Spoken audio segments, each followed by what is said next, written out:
Hey, salut à toutes et tous, c'est Anna Silva pour ce court live où je vais te parler de deux épisodes du podcast. C'était les épisodes 17 et 18. Donc, si vous me voyez que je reprends un peu l'air, c'est parce que je viens de transmettre et comme bon, j'ai eu une interruption. Donc, j'ai dû regraver, enregistrer ce direct. Donc maintenant, oui, on va commencer. Donc bienvenue à toi et à toutes les personnes qui vont se connecter maintenant ou en replay. Donc aujourd'hui, je vais te parler, comme je disais, du podcast. Et c'est des épisodes 17 et 18 par rapport, comme je vais faire comme un petit résumé. Parce que je considère que ce sont des épisodes vraiment importants. J'ai pris pas mal de temps dans le podcast pour en parler comme en total, comme 1 heure et demie, un petit peu moins. Et ça, je crois que c'est important, mais quand même, c'est du temps et je sais que pas tout le monde a 1 heure et demie, parfois libre, ou c'est-à-dire peut investir ce temps. Donc, je fais là le modus résumé sur le live. Bien que je vous recommande d'aller sur le podcast, à écouter tout l'épisode complet pour les personnes qui peuvent. Et ça, c'est ce que je vous recommande. Donc, suivez-moi aussi sur le podcast de Double Heart en français, sur Podbean, Apple Podcast, Spotify ou Google Podcast. Et si vous voulez interagir avec moi, essayez d'interagir avec moi pour me présenter vos questions sur Podbean. D'accord? Parce que c'est la plateforme sociale de podcast où on peut faire interagir. Je peux vous répondre vos questions et donc je crois que ça, on peut pas le faire sur la plateforme. Donc, bien que je vous recommande de me suivre sur toutes. Donc aujourd'hui, je vais parler, comme je disais, comme résumé de ces deux épisodes, c'est la partie 1 et la partie 2 dans l'épisode, par rapport à l'épisode 17 et 18. Donc, je disais, ces deux épisodes ont versé sur mon histoire par rapport à ma haute sensibilité, c'est-à-dire comment j'ai découvert ma haute sensibilité, je vais vous parler de qu'est-ce que c'est. Puis, vous parlez, est-ce qu'elle a une influence dans ma vision wild pour l'espèce canine, pour ce projet. Donc, déjà, j'ai découvert ma haute sensibilité par un post ici sur Insta d'une personne qui connaît aussi sur le sujet. Et j'ai découvert qu'elle présentait quelque chose comme toutes les personnes n'ont pas une haute sensibilité, avec d'autres terminologies. Et à la fin, ça m'a piqué la curiosité parce que je voyais que je donnais comme le profil de personnes sensibles et je savais pas exactement si je l'étais à 100% dans la manière comme elle le disait, c'est-à-dire dans la partie sensorielle et tout cela parce que, oui, j'ai des habilités de sensibilité dans la partie interne, mais dans la partie physiologique, dans la partie sensorielle, je savais pas. Et donc, j'ai allé consulter, faire des recherches sur Internet, mais à la fin, après, sur des ressources scientifiques sur cela, sur la sensibilité sensorielle, et j'ai trouvé une psychologue américaine qui parlait de cela, mais uniquement moi, j'ai vu et j'ai fait son test. J'ai pas vu consulter d'autres de ces ressources, uniquement j'ai fait un test qui justement pour les personnes de haute sensibilité, et c'était comme 27 questions. Si tu surpasses les 14 questions affirmatives, 21 personnes à haute sensibilité. Donc moi, j'ai surpassé les 14, j'ai fait comme plus d'une vingtaine affirmatives, plus. Il y a que 2 ou 3, je crois. Maintenant, je ne me rappelle pas exactement, mais je l'ai à l'état d'esprit. Donc, j'ai fait uniquement 2 ou 3 que c'est pas affirmatif, mais toutes les autres questions affirmatives. D'accord? Donc, de quoi parle cette sensibilité? Pourquoi est-ce qu'elle a vraiment une influence dans ma vision des sens wild pour l'espèce canine, pour ce projet, pour ma vision, et en fait pour la dimension subtile de l'âme?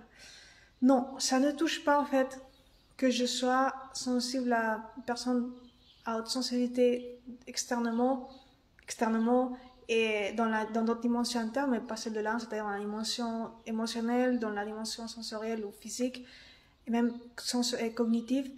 Ça ne veut pas dire que ça influence d'une manière essentielle, directe, ma vision pour ce projet. D'ailleurs, ça ne peut pas l'influencer parce que mon projet, ma mission pour ce projet était toujours centrée sur la dimension de l'âme et pas d'autres dimensions aussi. Par exemple, la dimension émotionnelle est aussi une dimension bon, subtile, une dimension intangible, mais qui est surtout influencée par comment tu gères les choses, par ton cerveau. Donc, ça a aussi un aspect physique, dans le sens si tu as peut-être des traumas, en fait, le système nerveux et tout cela est bien lié à cela. Donc, c'est pas uniquement la dimension de l'âme, d'accord? Et c'est ça. Donc, ça influence pas ma vision pour ce projet. C'est la conclusion. C'était la conclusion de ces 2 chapitres. Mais ça influence comment j'extériorise les choses. Et c'est important pour me comprendre à moi. Et comme j'ai dit dans le podcast, si tu me comprends mieux à moi, tu peux comprendre aussi mieux ma vision dans le sens comment je vais l'extérioriser. D'accord? Ma vision wild. Donc, qu'est-ce que je veux dire? Que par exemple, certains points de quand une personne, tu as ces caractéristiques de personne d'autre sensibilité, alors c'est que dans mon cas, d'accord? Parce que c'est vrai que la sensibilité haute s'exprime d'une manière particulière dans chaque personne parce que même si c'est par rapport à la génétique, c'est l'environnement, les événements qui se sont passés dans ta vie, dans ton enfance, qui ont activé d'une manière particulière ces gènes de la sensibilité, de la haute sensibilité. Donc, ça s'exprime aussi d'une manière particulière dans chaque personne de haute sensibilité. D'accord? Dans la partie sensorielle, etc. Et bon, dans mon cas, ça touche, comment les odeurs. Je suis très sensible aux odeurs, par exemple, des parfums des femmes, aussi d'autres odeurs puissants. D'accord? Je suis aussi sensible à la violence, dans les films, par exemple, mais aussi à d'autres facteurs violents, comme la guerre, je suis aussi sensible bruit provenant de ce type-là, d'accord? Et je suis assez sensible empathiquement à la douleur d'autres personnes, mais aussi à la mienne, d'accord? Dans ce qui touche la partie plus émotionnelle, mais bon, en fait, à d'autres personnes aussi, ce qui fait que quand j'ai pris conscience de cela à travers le test, en fait, ça m'a aidé beaucoup à savoir que je suis très empathique, ça je le connaissais déjà, mais je savais pas à quel point, et, et parfois cela fait que je gérais beaucoup de douleurs qui n'étaient pas uniquement la mienne, d'accord? Parce que quand je vois une certaine circonstance ou quel que soit, ça m'impacte et c'est quelque chose que je peux pas me dissocier de qui je suis, sensible, d'accord? Donc, c'est important pour moi de me protéger dans ce sens, évidemment parce que j'ai une vie et je dois aussi protéger ma vie comme j'expérimente ma vie, mais ça ne veut pas dire que je ne veux pas être empathique, ça veut dire simplement que je me gère dans à quoi je m'expose, à qui je m'expose. Et ça ne veut pas dire non plus que je ne suis pas capable de gérer cette douleur, que ce soit la mienne ou d'autres personnes, ou gérer d'autres émotions, mienne ou d'autres personnes, simplement parce que je suis capable de le faire. Mais que je le fais d'une manière plus... Bon, ça me touche beaucoup, simplement. Ça. Une autre chose par rapport à ce test, bon, il y a beaucoup d'autres choses, mais déjà, ce sont quelques points. Je vais parler de tout maintenant. Quoi de plus? Simplement pour dire aussi que, bon, déjà, je vous ai partagé mon histoire par rapport à ce thème de la haute sensibilité, et à la fin, ça n'a aucune influence directe sur ma vision. Ça, comme facteur important du podcast, mais aussi de ce direct. Donc, oui, ça a une influence, cette haute sensibilité en moi, donc comment j'extériorise les choses, comment je partage les choses, comment je me comporte parfois. Mais je suis consciente et je le fais de manière régulière, régulée. C'est-à-dire, je suis une personne assez analytique. Quand je parle d'analytique, c'est pas que je ne suis pas émotionnelle. C'est-à-dire, je analyse les choses profondément la plupart de différents points. Et après, je prends une décision. Je me pose pour voir bien les choses, pour réfléchir. D'accord? C'est comme cet aspect un petit peu, pas philosophique, mais très introspectif, qui me permet de voir les choses d'une perspective plus élevée. C'est très intéressant et ça apporte un feedback important pour tout, d'accord? Avoir cette capacité d'analyse, d'introspection de toutes les choses. Et le faire d'une manière naturelle, d'accord? Et donc, ça, c'est quelque chose que je savais déjà que j'étais ainsi, mais bon, ça provient aussi une partie de cela. Et l'autre partie, en fait, la partie de conscience aussi, ça provient de la sensibilité, mais pas tout, d'accord? Parce que il y a cette dimension sensorielle qui affecte comment je perçois les choses, mais aussi, il y a la dimension de l'âme intangible qui fait que tu aies plus de conscience. une sensibilité que tu peux développer. C'est ce que j'apprends, c'est-à-dire ce que j'apprends pas uniquement, mais c'est que cette sensibilité de l'âme, de cette dimension subtile est importante ou énergétique est importante pour connecter avec l'essence wild de l'espèce canine comme phase ultime du processus de coaching qui passe bien sûr sur d'autres dimensions, comme la cognitive aussi, la physique, cerveau, émotion. Et tout cela dans le sens du comportement canin. Mais à la fin, c'est le point ultime et le point essentiel, c'est la connexion à quelque chose de plus grand qui va faire que ta relation soit épanouie dans toutes les dimensions, mais certainement dans la dimension qui te touche, qui tu es, essentiellement, et c'est l'âme. Et ton chien n'est pas dissocié de cela, d'ailleurs il peut te faire comme un reflet par rapport à cette essence pour que tu puisses te connecter. À toi, à ta confiance en toi personnelle, d'une manière encore essentielle et en pourcentage, 80% de la confiance personnelle, c'est ça. Pour la maximiser, il y a aussi d'autres outils que je partage dans d'autres projets, mais en fait, ou dans notre écrit. Mais un 80%, c'est quelque chose déjà très qualitatif et qui a un impact, comme je dis, qualitatif dans ta vie et central. D'ailleurs, c'est un 80%. Donc, ça, c'est important pour le dire en direct, mais aussi pour le podcast. J'ai parlé de tout ça. Dans l'épisode 17, sur mon histoire surtout, aussi j'ai parlé de mon histoire sur ce sujet. Et dans le deuxième épisode, j'ai parlé un petit peu aussi de comment aborder efficacement le comportement de ton chien quand il fait parfois des comportements ponctuels, indésirables, pas consistants, pas un trouble de comportement. Ça, c'est très intéressant aussi pour analyser les choses, d'un point de vue d'état d'esprit, comment te gérer à toi, d'accord? Parce que, bon, ça c'est aussi mon spécialité, la partie de conscience, de comment se gérer à soi-même et comment voir les choses d'une manière plus élevée en utilisant l'analyse, en utilisant tout ton bagage, tout ton background que tu as de tous tes vécus passés même et de les choses, de tes talents, de tes capacités actuelles, d'accord?